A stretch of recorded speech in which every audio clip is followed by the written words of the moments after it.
Gente, tudo bem? Eu tô dando uma passadinha aqui bem rápida pra mostrar uma textura aqui que eu achei no Block Launcher. Primeira vez eu peguei aqui, peraí. Olha, é bem legalzinho.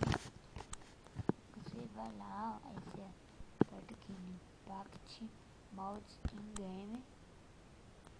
Aí você aperta, tá? Vai estar escrito pacote de texturas, gente. Aí você liga, tá? Aí vai aparecer outras, ou essa mesmo, que muda.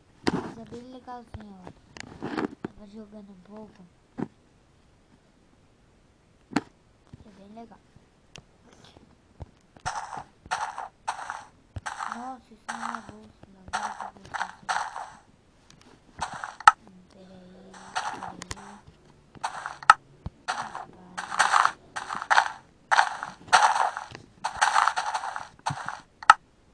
Gente, olha isso que eu vou mostrar pra vocês.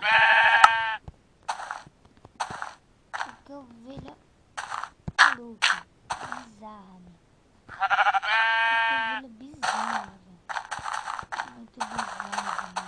Olha, meu Deus, tem diamante na cara. Meu Deus, tem até lava. Essa textura é muito louca.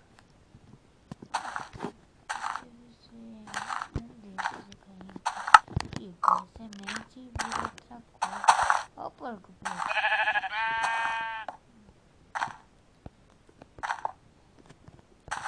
Meu, que loucura. Vai. Meu, isso é muito louco. Aí vocês verem. Olha, gente. Ó. Tá.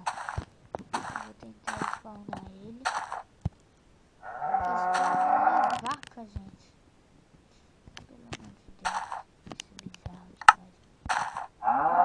Aqui, ó. Eu spawno um porco. Olha isso.